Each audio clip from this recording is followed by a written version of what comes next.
Ladies and gentlemen, welcome to our second episode of Mark's Side of the Ring. I am your host, Miguel Minetti, alongside my co-host. We're all American boys. We're all American boys. Sorry, it's a catchy tune. It is. My co-host here, Nick Fiorentino, who's in the singing mood. Nick, how you doing tonight? I'm doing good, ready to talk some wrestling and have some fun. All right, look at that. Nick's got his signature drink. Looks like he's ready to roll.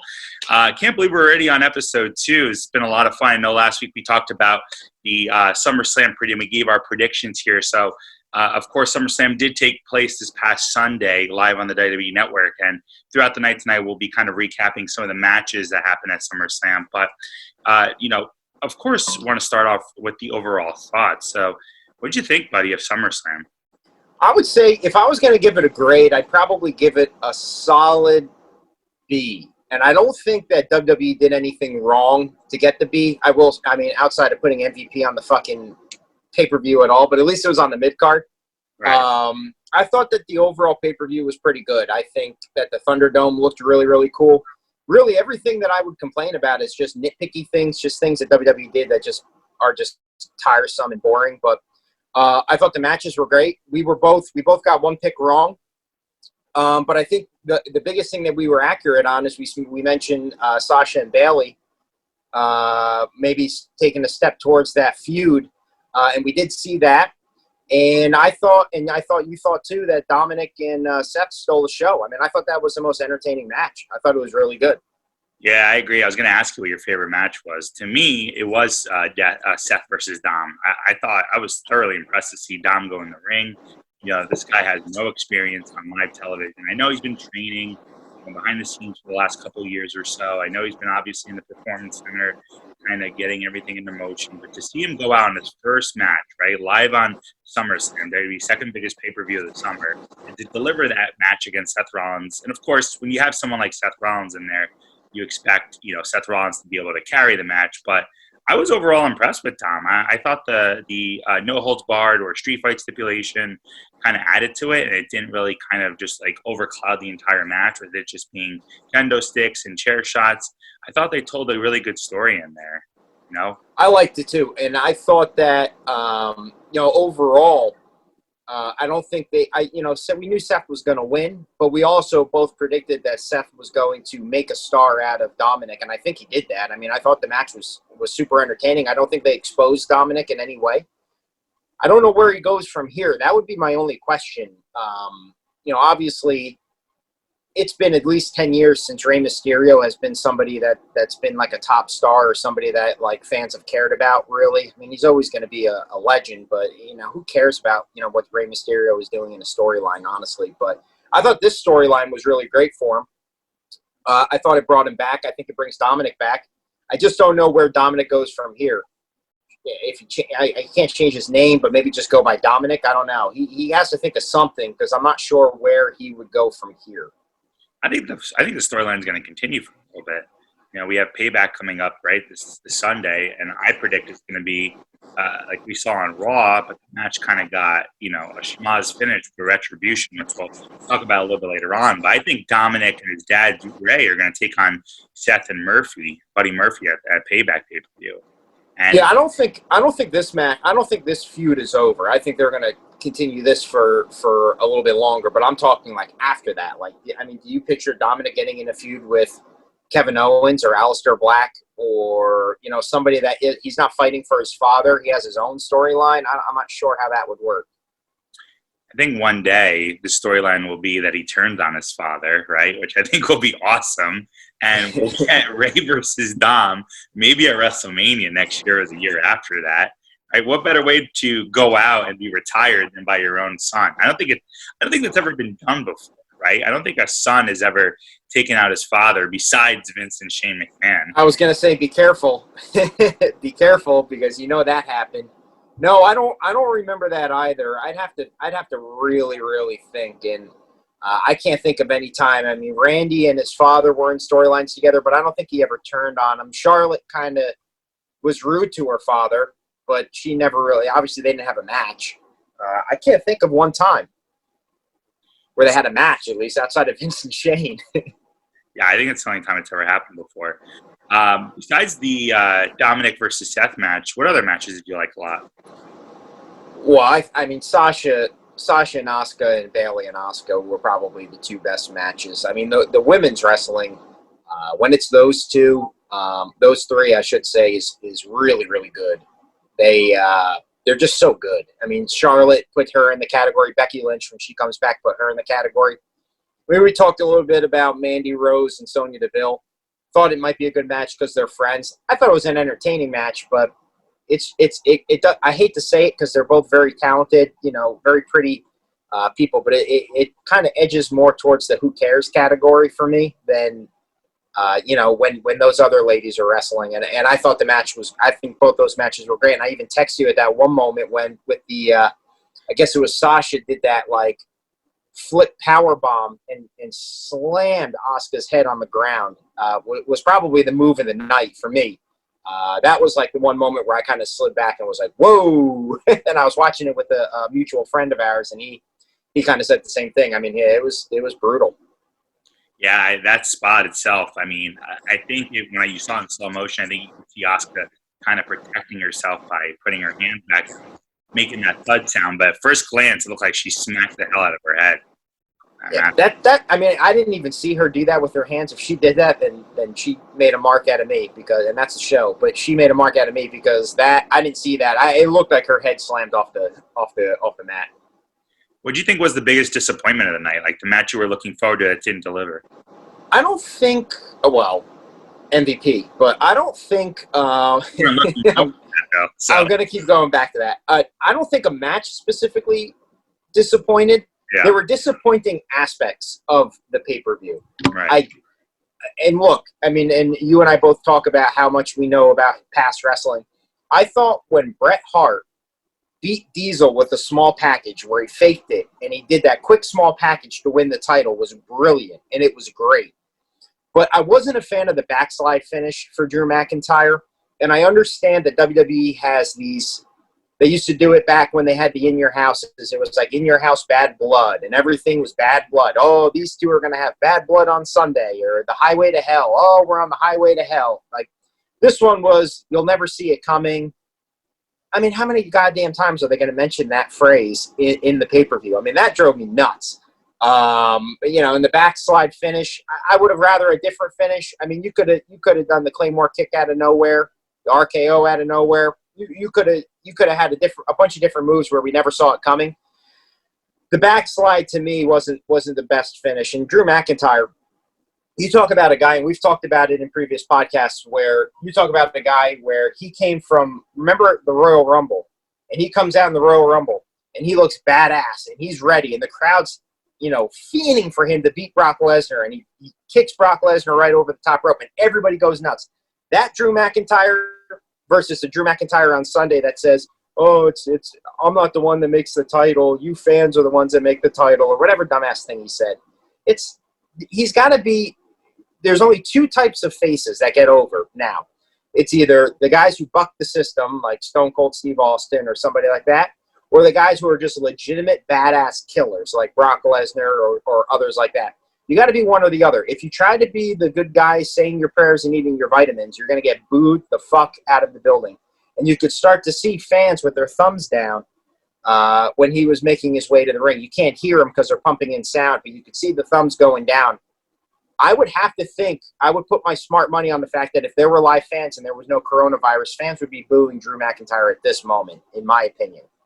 Yeah, it's interesting you said that, because I was actually kind of thinking the same thing, right? I said, when, I was telling my buddy that I was watching the show with on Sunday, so when live fans come back, right, and if Drew McIntyre is still the champion, which that's the match I predicted wrong, because I thought they would have given it to Orton on Sunday, but when live fans come back, right, what's going to happen? Are they going to turn on Drew? Are they going to be cheerful towards him? It's something I was thinking about as well, too.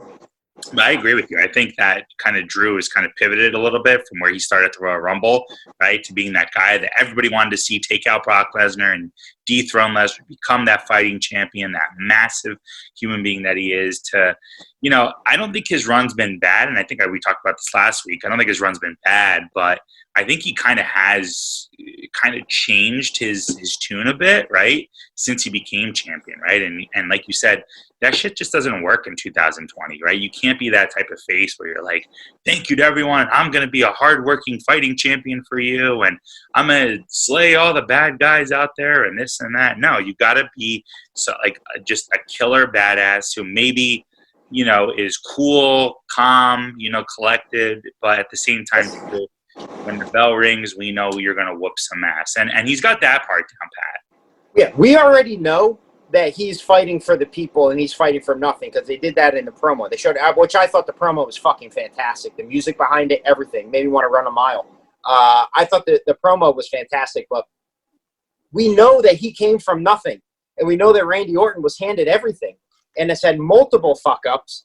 And they never did it. I mean, they suspended him and stuff like that, but Randy Orton was never going to be fired. I mean, he's one of the greatest heels that there is, and I'll debate that with anybody.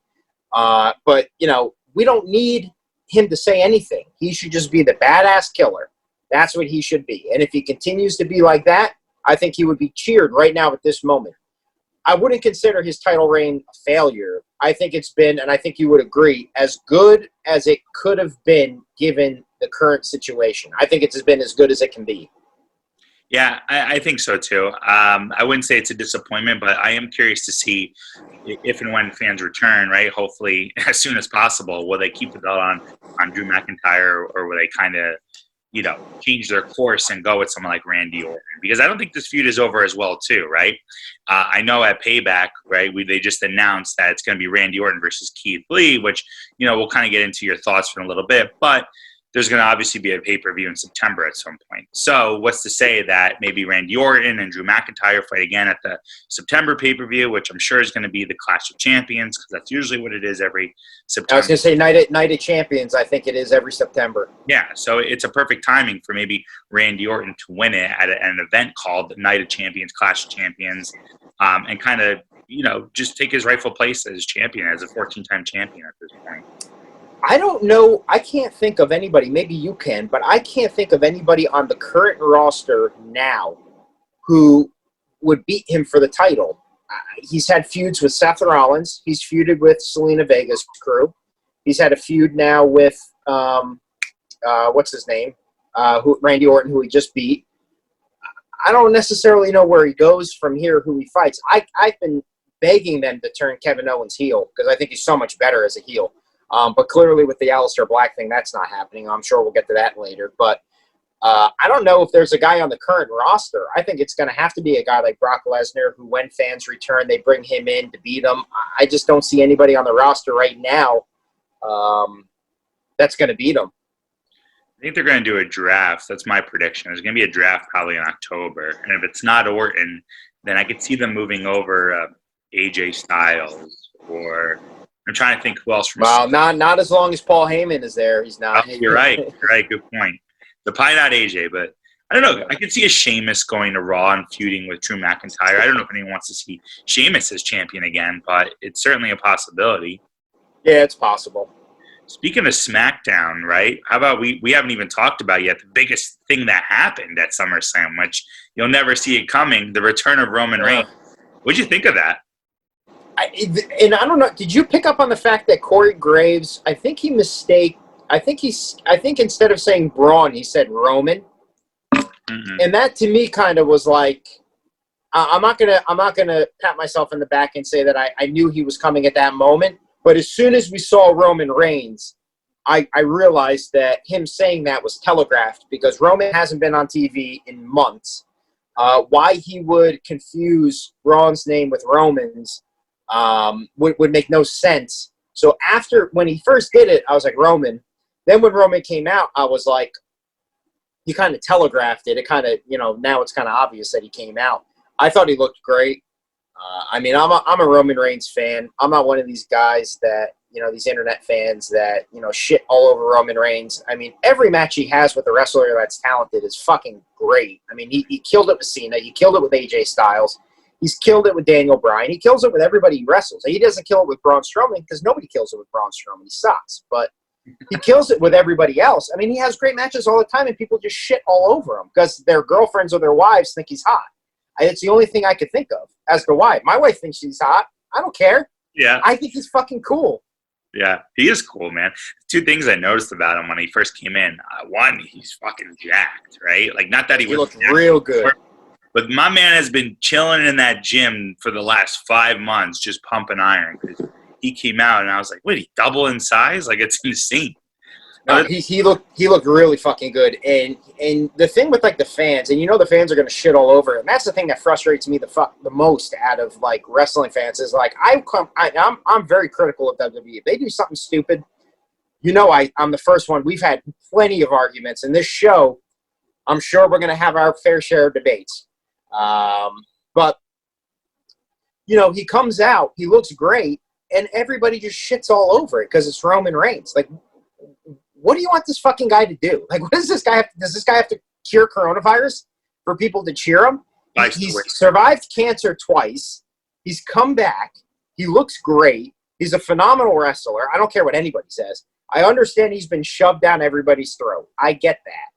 But that's not his fault. If I say to you tomorrow, hey, Miguel, I'm going to promote you, and I'm going to give you $100,000, $200,000. I'm going to give you all this money.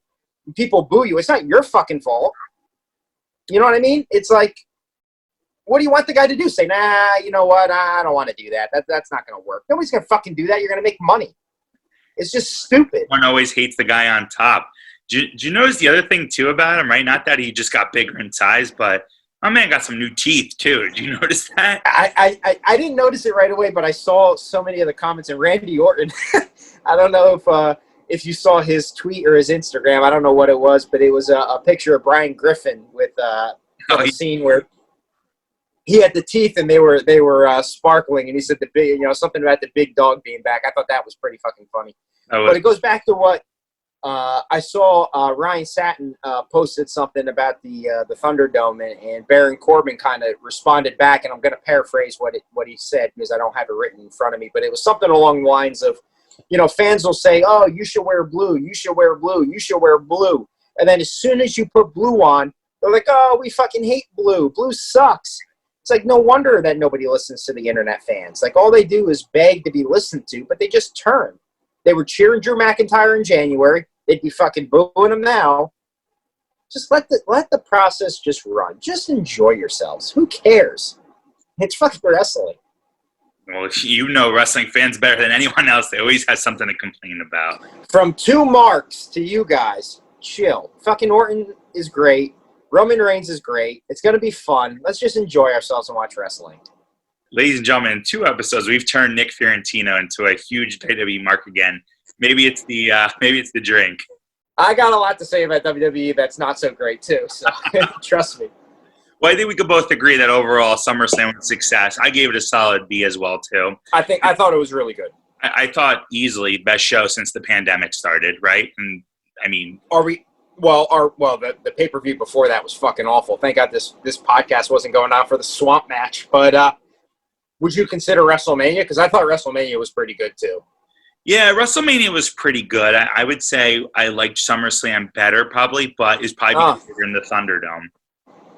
I think the Thunderdome is great. I mean, outside of the fact that some idiot fans are doing some idiot shit, outside of that, the Thunderdome is great.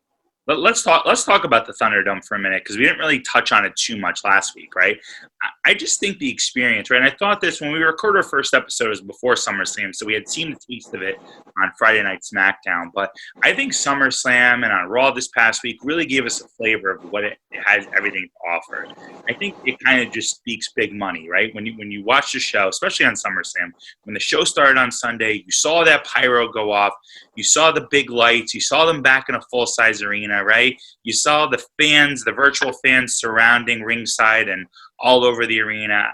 I don't know. There was just an energy in there, and I think I texted you about that.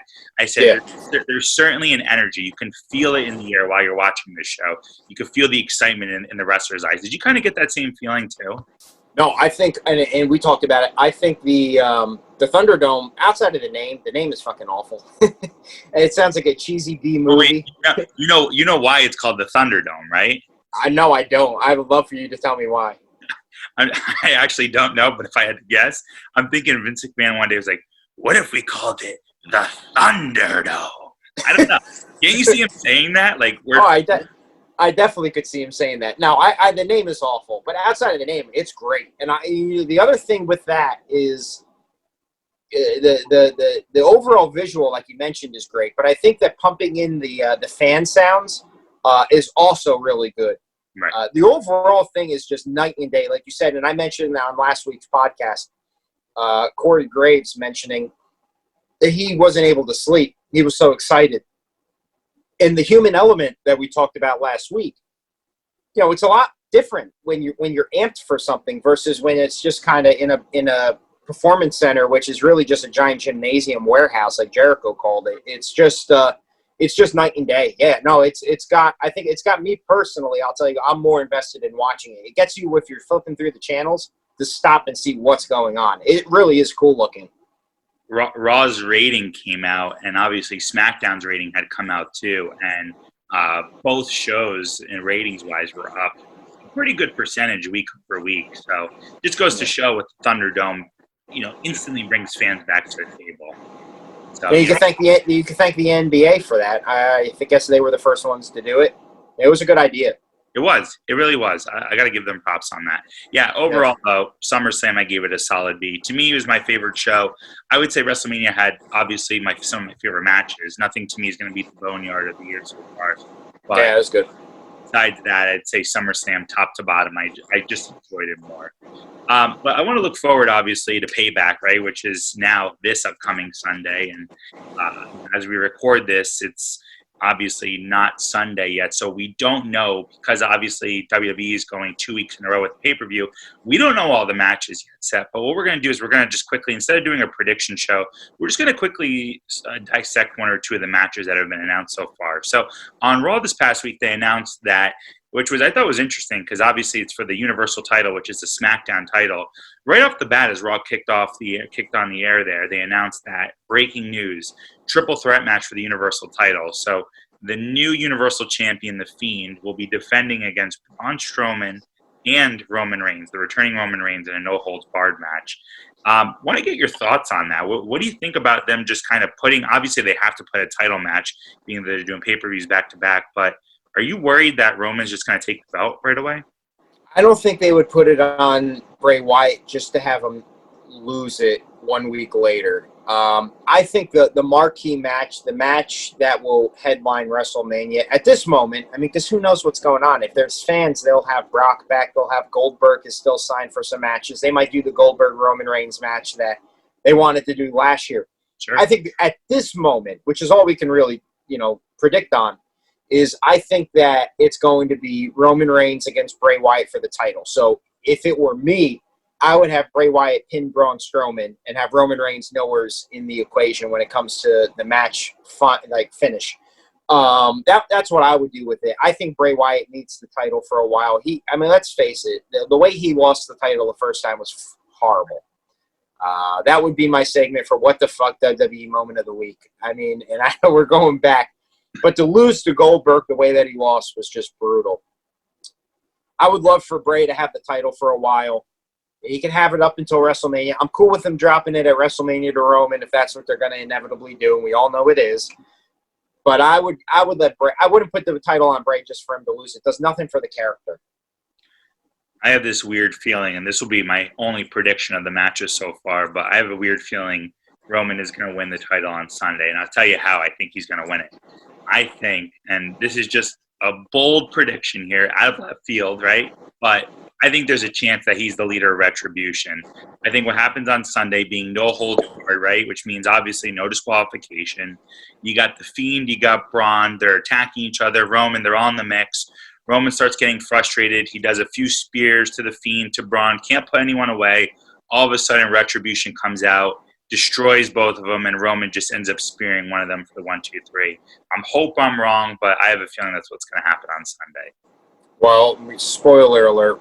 I know we're gonna talk about Retribution later, but that better not be that better not be what they do in Retribution. I don't know what they're gonna do with that group, but I mean, could it happen? Anything can happen in the WWE, brother. But we'll see. The reason I say that is because, I don't know, I kind of got a feeling, and I know we didn't touch on this yet, so just want to quickly ask you. I got this feeling on Sunday when Roman came out, he had a little bit more edge to him, right? So not only was he jacked, he had some new pearly whites, but I feel like he had a new attitude towards him. Did you get that feeling too? Oh, yeah. Well, there were people debating right off the bat, was he a heel or was he a face? And this is a guy who was a face through and through. I mean, they were shoving him, like we said, down people's throats. Now he comes in, he beats both people up. You know, he's taunting Braun Strowman, who's a face.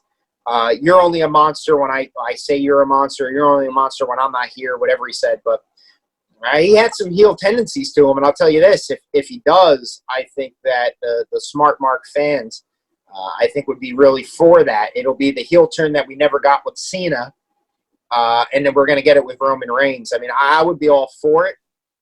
Just be a badass killer. That's all you need to be. Fans will cheer you if you're a badass killer. Doesn't matter if you're a face or a heel. I would just keep him like that.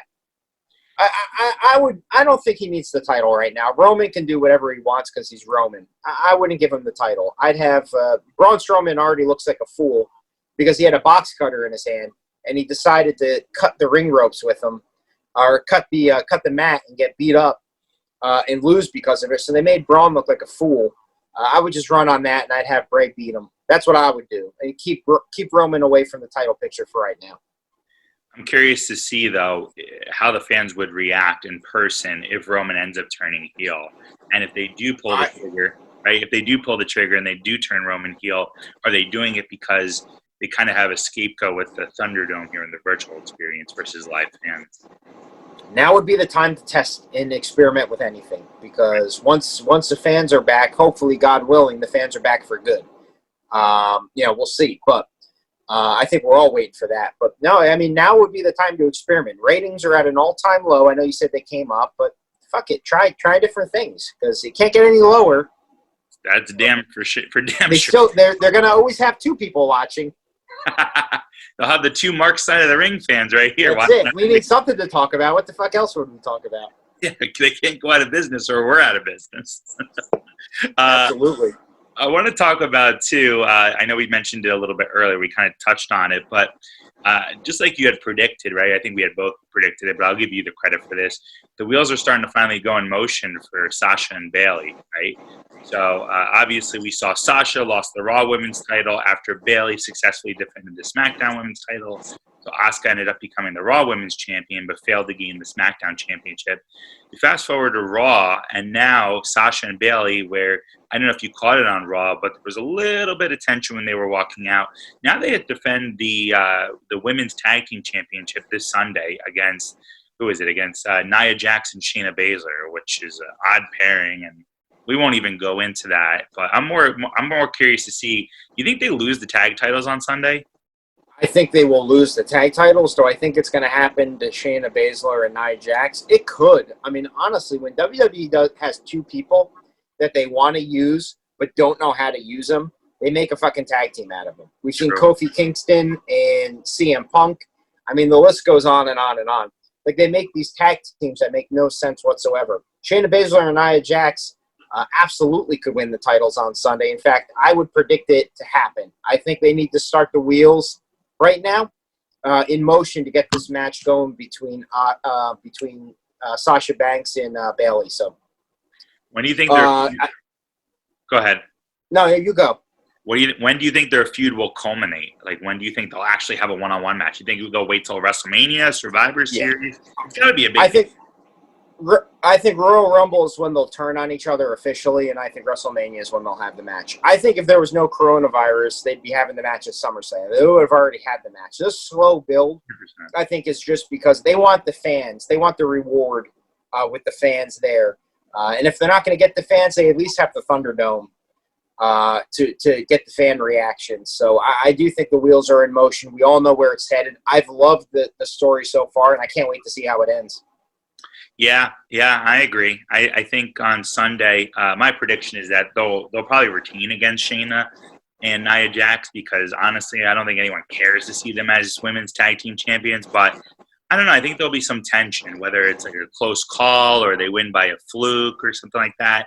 I feel like Bayley and Sasha will kind of leave Payback on Sunday and kind of start looking at each other saying, I don't know if I can trust my partner, which I think is great storytelling. We talked about last week, the slow build. I'm all for the slow build here. This has been like the slowest of the slow. I think it's been like 2.5 years on and off, which has been fantastic. Yeah, but I agree with you. I think it's something that obviously is going a little bit slower because of coronavirus. But I'm excited to see what happens with that match on Sunday. What do you think of Keith Lee's debut on Raw this past week? So you know, but the fans don't. But I don't watch NXT. I'm not a fan. It's not that I'm not a fan. I shouldn't say that. The wrestling is great, and when Triple H inevitably takes over WWE, I think the product's going to be great. Phenomenal. But I don't watch NXT because I'm like an old school WWE fan. I like to know their story from the minute they start in WWE. I want no preconceived notions or anything. So I know of Keith Lee, and I've seen some of his highlights, and he's super talented.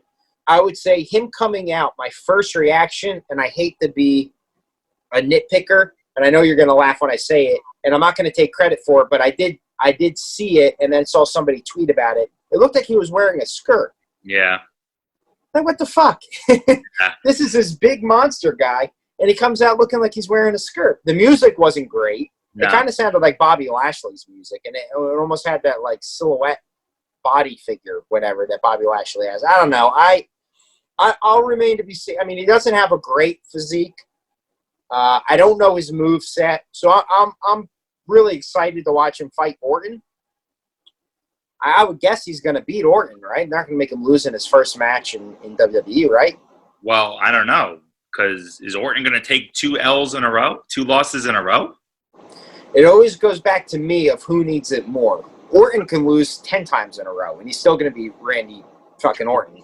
But Keith Lee loses right off the bat, and he might start to fall into that category of Bobby Roode, Nakamura, and the other NXT guys who kind of inevitably Matt Riddle when he fucking goes down, because I can't wait for that to happen. No, bro, come on, Matt Riddle. That's another topic for another day. The guy's such a star. He didn't have a fucking SummerSlam match. Neither did AJ Styles, the best wrestler in the world, though. So, going by that logic, I'll say you win that round.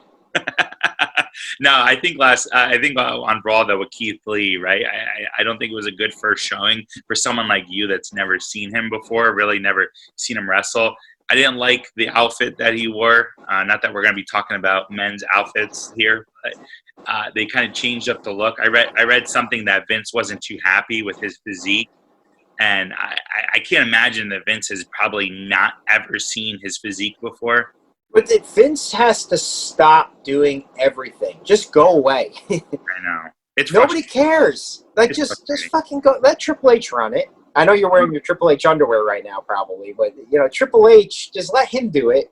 He's a much better booker. He's a much better, he runs NXT great. I mean, yeah. I don't watch the matches, but I see the highlights and I see the different things like that. I mean, the storylines and stuff. He's just better. Well, you saw Keith Lee at the Royal Rumble, right? That was his kind of coming out for the national audience, and he came out that night, and I don't think he was wearing. He definitely wasn't wearing what he was wearing last night, that dress.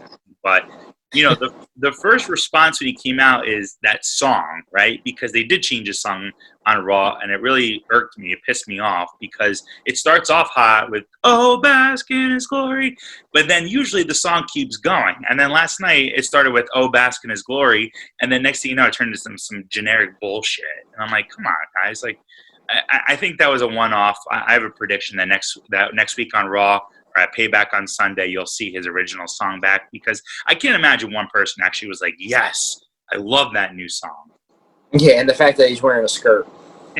Yeah, I don't know if the skirt will ever go away. I hope it does, but I think that was what's cool about it at the Royal Rumble is he came out, right? The crowd was pumped to see him. Right? Oh God, thinking about a crowd now, feels like ages ago, but they were giving the thumbs up on the screen. Yeah, and remember when he came out to Rumble, though, Brock Lesnar looked at him and was like, "Oh, big boy," right? Yeah, you're a big boy. Yeah, he said you're Yeah. a big boy. Yeah, Like, yeah. he was, like, kind of intimidated by him. He's like, "Damn, you're a big motherfucker right here." So, Yeah. I'm curious to see what happens. I think, as far as the match goes with Orton, I don't know. I don't know if I'm going to give my prediction just yet on it, but if I had to kind of, I'd say, even though Keith Lee does need the win, I'm going to go with Orton. I think Orton's going to win. Orton's just on a tear this year. I was shocked he lost on Sunday to Drew. I mean, that was the only match I got wrong, which I'm sad. I almost went 100, 8 for 8 on that. But I got that one right. you did get that one right. But I don't think that they're going to have Orton lose 2 matches in a row. So unless it's the screwy finish, which it could be, I think Keith Lee, unfortunately, becomes the sacrificial lamb in this one. But yeah, the guy's athletic as hell. I mean, you got to watch him, and obviously we'll start to watch him now that he's on the main roster. But for a guy that's like in the high 300, maybe even low 400 pounds, I mean, he does like backflips, he does like hurricanranas. I mean, honestly, it's insane to see what he can do in the ring. No, I'm looking forward to it. Absolutely, good. So, in addition to that, right now that's really the big matches at Payback here. I wanted to ask you, because we talked about Retribution a little bit earlier, what are your thoughts on Retribution and kind of just how it transpired? We saw on Raw, right, this past week that Retribution ended up interfering in the Dominic and Ray versus Seth and Buddy Murphy match, which I think will be a rematch for Sunday at Payback. But I don't know, what's like your week-to-week feeling on them? I think if fans were in attendance for Retribution, they'd be getting shit all over. So? They are not the NWO. They are not the new Nexus. They're not even the WCW Invasion. We've seen it before. We've seen all this different stuff. And we've seen, they're coming out with chainsaws and they're coming out with all these different things and they're beating people up. All I know is that the return on investment needs to be something big, or else it's not going to get over and it's going to be bad. Can they bring up like multiple NXT people at the same time? They could, but then it doesn't make sense for the name to be Retribution. What are they? What are they? What's the Retribution? I thought maybe it would have been cool if the guys that they furloughed or got rid of came back and called themselves Retribution. I mean, obviously, I'm a huge fan of Rusev. I'm not sure if you are, but I thought Rusev was a great fighter. But most of the other guys that were furloughed are already in AEW or TNA, like the really good wrestlers. So I don't know what they're going to do with it. I mean, maybe it's CM Punk. Dude, I mean, I know it's so far out of left field, but how amazing would it be, right? It would be great. I mean, it would be the only return on investment where I think that they would get a good one. Oh. It's not going to be CM Punk. Dude, but come on, let's play Fantasy Booker for just 30 seconds here, right? Retribution for weeks and for months, they're just attacking everything. One day, and my prediction is should be the first actual live crowd, whenever the hell that may be, you get Retribution just surrounding the ring, and you see one member of Retribution go in the middle of the ring, rip off their mask, and it's CM Punk, and he gets on a microphone and says, "Do I have everybody's attention now?" Like, come on, the place would just explode. No, they would. Well, they would explode it if he came out dressed like Doink and ripped off the green wig, and everybody realized it was CM Punk. The crowd would go wild. So I thought it would be. I remember. I guess it was for the Raw reunion or whatever it was. They looked like they were going to bring back the original Nexus with Wade Barrett, and they sounded like they kind of poo-pooed it and didn't want to do it because they didn't want to just come back for that. It would be cool if it was Wade Barrett, Skip Sheffield, Ryback, Heath Slater, and all those guys coming back for Retribution, because the first time it happened, Super Cena shit all over them, and they were never the same after that SummerSlam match. And now they come back the week after SummerSlam, where their push inevitably kind of died, and came back for Retribution. I think that would be kind of cool, but I don't know where they can go with it. All I know is it has to be something big, or else it's just not going to work. We've seen the beating up everybody. We've seen the tearing the ring apart. I thought it'd be cool. Of course, The Fiend can use this too. where if they had the camera angles in a way where all of a sudden they pan back to the camera and everybody in the Thunderdome, all the screens were just people in masks, like the Retribution, and they kind of took over that way. They took over like the feed. They took over everything. That would be kind of cool. Everybody's seen this kind of angle before, and when they did it with guys like Hulk Hogan. They did it with guys like Booker T, and now they're going to do it with guys from NXT that nobody fucking knows, and it's just not going to work. So hopefully, the return on investment when the guys and gals, because we know there's some females in there, when they finally unmask, it's something worthwhile. Maybe Eric Bischoff will be in charge of it, like the NWO. Maybe Ronda Rousey will pull her mask off, and it'll be her. Actually, that would be cool. I wouldn't mind seeing Ronda Rousey part of Retribution. I don't know what the storyline would be. Maybe Retribution that she wants the Raw Women's Championship back, right? Which she lost on a bullshit finish. She did. That's true. I could see that happening. She's been gone for what, a year and a half now, which is crazy to think that she's been gone that long. But yeah, it is kind of crazy to think. It is what it is, right? I guess we'll find out one day. I want to talk about some things with AEW because I know, as we said on the show, we'd obviously give some love to AEW as well too. And one of the things that this happened this past Saturday on AEW, right, when they did the last live show, their last live Dynamite, is which I thought was pretty shocking. Mr. Brody Lee ended up defeating Cody Rhodes in like 4 minutes for the TNT Championship. What do you think of all of that? And then he pummeled him too, I should say, and ended up being stretchered out. He had that great match with Moxley where he lost. He needed a win. I don't think Cody needed it as much. I was cool with the booking. I thought the booking was fair. Brody Lee's a legitimate monster who can talk. Yeah. If you've ever heard him on any podcasts, I like him. I was always a fan of him. I'm a fan of the entire Wyatt family, if you couldn't tell from my shirt from last week. I thought it was super cool that he had a title match. Braun and Bray also had title matches. So, Eric Rowan aside, you had 3 Wyatt family members in the title picture this past weekend, which I thought was super cool. But no, Brody Lee winning the title is awesome. I think it's a step in the right direction. When it comes to AEW, if you're not talking about Sammy Guevara or MJF, who are just the 2 biggest stars in that company to me, you're missing the boat. Wait, the 2 biggest stars? Jericho, timeout. Jericho is the biggest star. But those 2 guys are great. Their matches are always good. They're super athletic. I think they're both great. And I know you were on the cruise, so you probably had a lot of fun with them. But I did. They're great. I think, just to kind of compare Retribution to the Dark Order, I think the Dark Order, and I'll obviously give love to AEW on this, the Dark Order is doing it right?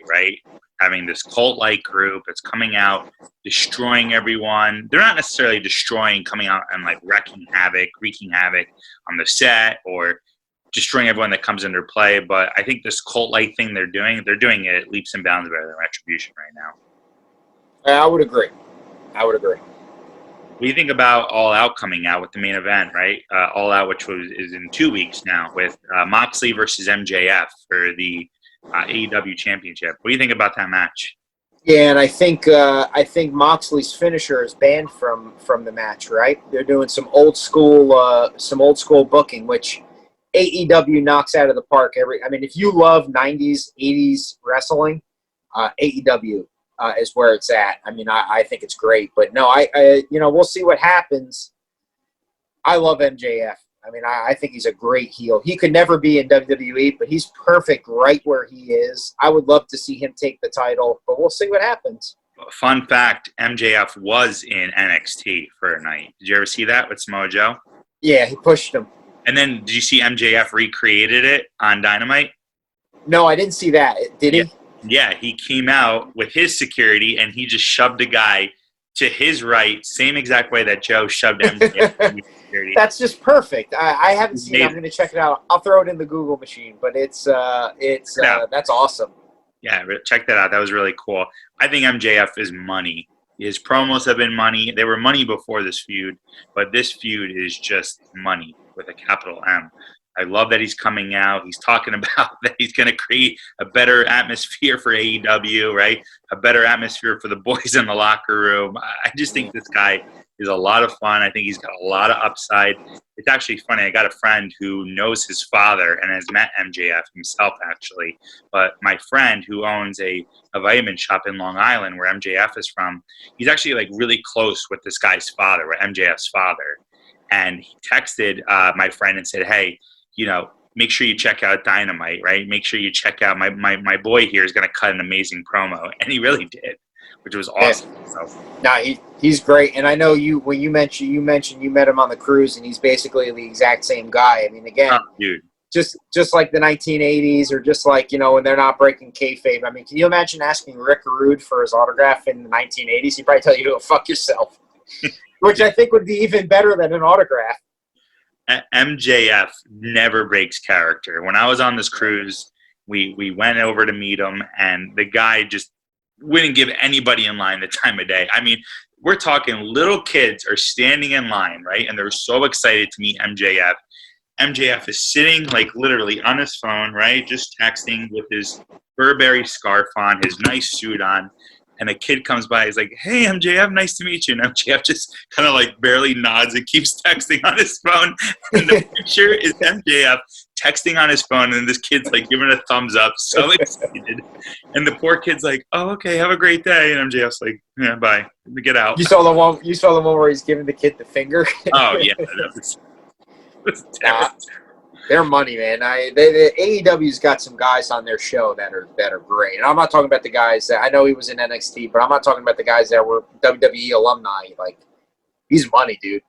Yeah, I agree. I think All Out, the pay-per-view, though, I'm excited for to see. It's going to be Labor Day weekend, so I'm hoping I'm going to be able to watch that live. But if not, definitely going to order that, watch that on delay, probably on Sunday morning at worst. You know, it's last show before football starts, which is also very exciting. I know. Fly, Eagles, fly. I know this isn't a football podcast here, but maybe we'll sprinkle in a little NFL talk every so often.